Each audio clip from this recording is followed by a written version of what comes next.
योगी आदित्यनाथ का जादू एक बार फिर से उत्तर प्रदेश में चला है। 9 सीटों पर उपचुनाव हुआ, जिसमें से 7 सीटों पर बीजेपी आगे चल रही है, 5 सीटों पर जीत चुकी है और 2 सीटों पर आगे चल रही है। ये नतीजे बिल्कुल अप्रत्याशित हैं, क्योंकि इससे पहले जो जिन सीटों पर चुनाव हुए उन पर 3 सीटों पर ही बीजेपी के पास थी। अब बीजेपी ने बढ़त बनाते हुए 7 सीटें कह सकते हैं लगभग जीत ली हैं। तो कटेहरी विधानसभा पर भी उपचुनाव था, जहां से निषाद पार्टी के कैंडिडेट यहां खड़े हुए थे और जीत बेहद ही शानदार हुई है। जश्न का माहौल इस वक्त वहां कटेहरी विधानसभा में चल रहा है। रविंद्र सिंह जी हमारे साथ मौजूद हैं कटेहरी विधानसभा से। क्या कुछ माहौल है सर वहां?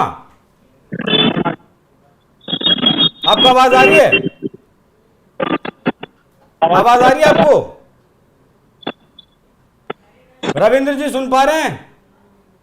यहाँ पे बहुत शोर हो रहा है जी। और इस समय इस वक्त बाहुल्य क्षेत्र है ये। तो शाम को किसान भाई लोग अपने अपने खरीदारी करके घर लौट रहे हैं, लेकिन माहौल बहुत खुशनुमा है। जो भी जा रहा है जय श्री राम जय सिया राम का नारा रहा है और बहुत ही अच्छा दृश्य है। ऐसा लगा कि जो हम लोगों ने मेहनत किया था, कैंपेन किया था, वो पूरी की पूरी सफल रही। और जो भी कैंपेन रहा, चाहे रविंद्र भैया का रहा हो, चाहे खब्बू भैया का रहा हो, और चाहे भाजपा के जितने भी वरिष्ठ नेता यहाँ पे आए हैं, इन लोगों का पूरा प्रोग्राम पूरा सफल रहा और दूसरी विचारधाराओं को पूरी तरह से नकार दिया है। और भगवान प्रभु श्री राम को मानने वाले जो उनको अयोध्या में वापस लाए, उनके लोग फिर से सत्ता में आ रहे हैं। और इस बाई इलेक्शन जो कि बहुत ही इंपॉर्टेंट था, इसका नतीजा इस तरीके से देखा जाना चाहिए। लंदन से भी लोग आपके यहाँ वोट डालने के लिए आए थे रविंद्र जी?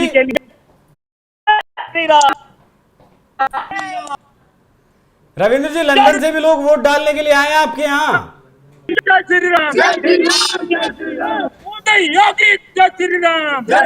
ठीक है, मेरे साथ हैं बीजेपी प्रवक्ता सुमित शशांक भी मौजूद हैं। सर, कैसे देखते हैं आप उत्तर प्रदेश की जीत को? देखिए, धर्मो रक्षिता रक्षिता के भाव से जिस प्रकार से उत्तर प्रदेश की यशस्वी जनता ने एक बड़ा ही विशाल बहुमत दिया है और जिस तरीके से अखिलेश यादव को पुनः ये बताया कि जिस तरीके से उनकी पार्टी गुंडा पार्टी के रूप में स्थापित हो चुकी थी, अपराधियों की पार्टी के रूप में जिसका प्रादुर्भाव हुआ था, और जिस तरीके से पूरे उत्तर प्रदेश की जनता को कहीं ना कहीं शोषण में रहने का जो दंश झेलना पड़ता था, उससे बाहर निकालने का काम हमारे आदरणीय योगी आदित्यनाथ जी के नेतृत्व में किया गया। मर्यादा पुरुषोत्तम भगवान श्री रामचंद्र जी की जन्मभूमि और मर्यादा पुरुषोत्तम भगवान श्री रामचंद्र जी के पदचिन्हों पर चलने का जो आश्वासन और आह्वान पूरे उत्तर प्रदेश की जनता ने दिया, और कहीं ना कहीं उत्तर प्रदेश की जनता आज राम रामेति रामेति रमे रामे मनोरमे सहस्त्र नाम ततुल्यम राम नाम वराननि, यानी मर्यादा पुरुषोत्तम श्री रामचंद्र जी के पद चिन्हों पे चलते हुए राम राज्य की दिशा में आगे बढ़ रही है। और जिस तरीके से आतंकी मानसिकता के जो लोग, कहीं ना कहीं आतंकियों को समर्थन करने वाले लोग, अपराधियों को समर्थन करने वाले लोग, गुंडों को समर्थन करने वाले लोगों को उनका काला चेहरा दिखाने की कोशिश की गई, इसके लिए उत्तर प्रदेश की यशस्वी जनता को हार्दिक धन्यवाद। कटेहरी वासियों, अभी तो आप नारे लगा रहे थे जय श्री राम के, अभी आप बिल्कुल ठंडे दिखाई दे रहे हैं। अभी आप प्रभु जय श्री राम के नारे भी लगा रहे थे, विचारधारा की बात कर रहे थे। हम लोग सुमित जी को सुनने की कोशिश कर रहे थे जी। नारे लगाने बंद नहीं हुए हैं, जनता सुन रही है, लगातार चल रहा है। हम लोगों की रूल प्रवक्ता को जो है सुन रहे थे। अच्छा, ये बताइए, अखिलेश यादव भी हिंदू हैं और आप विचारधारा की बात कर रहे हैं। मोदी जिंदाबाद, भारतीय जनता पार्टी जिंदाबाद, योगी मोदी जिंदाबाद। अच्छा सुनिए, योगी मोदी जिंदाबाद, सुनिए, भारतीय जनता पार्टी जिंदाबाद। योगी आदित्यनाथ की और अखिलेश यादव की नाक का सवाल इस चुनाव को बताया जा रहा था। अभिषेक जी खत्म हो गया, यहाँ परिवारवाद खत्म हो चुका है, परिवारवाद खत्म हो गया, यहाँ परिवारवाद नहीं चलेगा। जिस लालजी वर्मा ने बसपा सरकार में धर्मराज निषाद जी को कटेहरी की राजनीति से बहिष्कृत किया था, मोदी सरकार की नीतियों के द्वारा आज उसी लालजी वर्मा को धर्मराज निषाद ने, लालजी वर्मा जो कटेहरी को अपनी पैतृक संपत्ति समझ रहे थे, आज उसी राजनीति से तिरस्कार कर दिया है। पूरी नहीं है, ये कटेहरी है। आप बोलो यहाँ परिवारवाद नहीं चलेगा। बोलो बेटा बोलो। यहाँ तो सबको लेकर चलेगा उसी ये बच्चा बच्चा भाई साहब का बच्चा है और लंदन से आया लंदन से आया है। लंदन से आया है। हाँ बाबू, कैसा माहौल है? आप बोलो बेटा। कटेहरी का शेर है, युवा योगी आदित्यनाथ को जानते हो? योगी आदित्यनाथ को जानते हो? नाम क्या तुम्हारा? नाम जय श्री राम। नाम क्या तुम्हारा? नाम जय श्री राम। जय श्री राम। परिवारवाद खत्म हो गया। यहाँ पे बहुत शोर है। एक्चुअल में हम लोगों का ये था कि भाई साहब अभी आकर के मतदान किए। इनको जब पता लगा कि वहाँ को 20 को वोटिंग है, ये तारीख का टिकट कैंसिल करके और लंदन से ये केवल वोट देने के लिए चले आए कटेहरी विधानसभा में। ऐसे मोटिवेटर जब आए ना, तभी जाकर के 26,000 वोटों से विजयी हुई है कटेहरी। 26,000 वोटों से बड़े अंतर से। अरुण चौबे जी, आप जैसे लोगों का बहुत बहुत शायद आभार करना चाहिए बीजेपी को। ठीक, आप सभी का बहुत धन्यवाद। ऐसी जश्न में आप डूबे रहिए। सुमित जी, ठीक है, जिस तरीके से नाक की लड़ाई बताई जा रहा था और 26,000 वोटों से कटेहरी जीता भी है, आप सभी का बहुत बहुत धन्यवाद।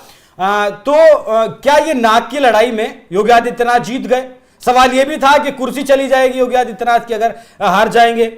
देखिए, इस प्रकार का भ्रम कहीं ना कहीं इंडिया अलायंस के लोग लगातार फैलाते रहते हैं। पूरे देश में आपने देखा कि ये परिवारवाद की मंडली चलाने वाले जो लोग हैं, उनको समस्या किससे होती है? जन सामान्य वर्ग से उभर करके बाहर निकलने वाले नेता, जिसको जमीन तय करती है कि हमारा नेता कौन होगा, हमारा बेटा कौन होगा। तो कहीं ना कहीं जिस बेटे को चुना है उत्तर प्रदेश की यशस्वी जनता ने, जिस मिट्टी से उपजे हैं ऐसे वीर अनेक, तो वैसे लोगों को कहीं ना कहीं हाशिए पे खड़ा करने की कोशिश करने वाले जो ये इंडिया अलायंस के लोग हैं, वो कब तक सफल हो सकते हैं? अगर खास करके अगर बात होती है मुलायम परिवार की, तो मुलायम परिवार के युवराज को पता है कि वो मुलायम परिवार के युवराज नहीं होते तो उनकी क्या राजनीतिक हैसियत। अच्छा, अभी लोगों ने भी कहा कि परिवारवाद को यहां से खदेड़ दिया है, परिवारवाद अब यहां नहीं चलेगा। तो क्या परिवारवाद को भी लोग अब उस तरीके से समझने लगे हैं जिस तरीके से बीजेपी ने समझाना चाहा है?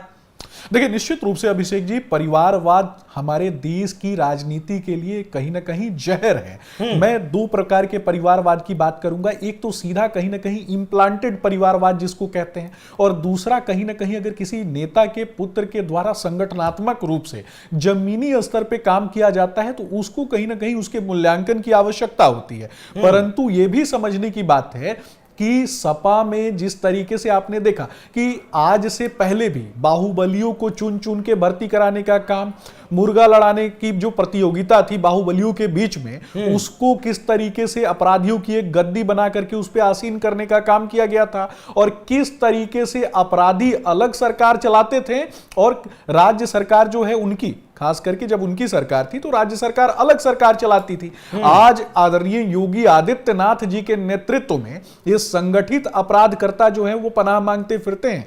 उत्तर प्रदेश चहुमुखी विकास के नए आयाम जो है वो गढ़ रहा है। तो इससे कहीं ना कहीं ये मुलायम परिवार के लोग जो हैं वो घबराए हुए हैं, और परिवारवाद की जमात चलाने वाले लोगों के अंदर इस बात का डर पैदा हो गया है कि ऐसे नेताओं को देख करके जो जमीनी स्तर के जो लोग हैं उनके अंदर भी इच्छा जाग रही है कि उनका बेटा भी नेता हो, उनका बेटा भी नेतृत्व करता हो। तो जब नेतृत्वकर्ता के भाव और नेतृत्वकर्ता होने के भाव लोगों में जब जागृत हो जाते हैं, तो गुंडा पार्टी चलाने वाले लोग, अपराधियों की पार्टी चलाने वाले लोग, और कहीं ना कहीं समाज में अपराधियों, शराब माफिया, बालू माफिया और मांस का गलत तरीके से अवैध व्यापार करने वाले जो लोग हैं, वो कहीं ना कहीं लोगों के सामने एक्सपोज होते हैं। आपने देखा होगा कि थूक जिहाद की बात कैसे होती थी, वोट जिहाद की बात कैसे होती थी, सभी नोट जिहाद की बात कैसे होती थी। तो कहीं ना कहीं आदरणीय योगी आदित्यनाथ जी ने जब बहुसंख्यक आबादी की बात की और बहुसंख्यक आबादी की सुरक्षा की बात की, तो कलेजे पे सांप लौटने लगे ये लाल टोपी लगा के घूमने वाले लोगों के।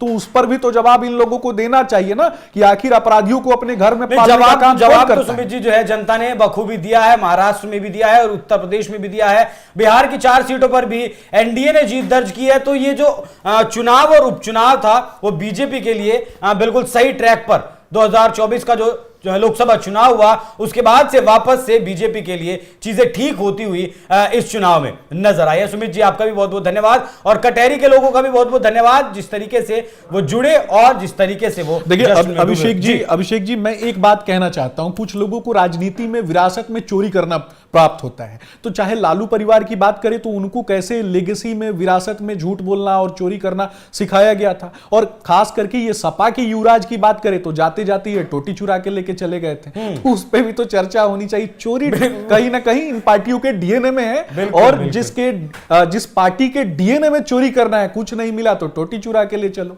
वो एक अलग बात है। तो दर्शकों बताइएगा कि कटहरी के लोगों के भीतर जिस तरीके का उत्साह है वो आपको कैसा लगा। धन्यवाद।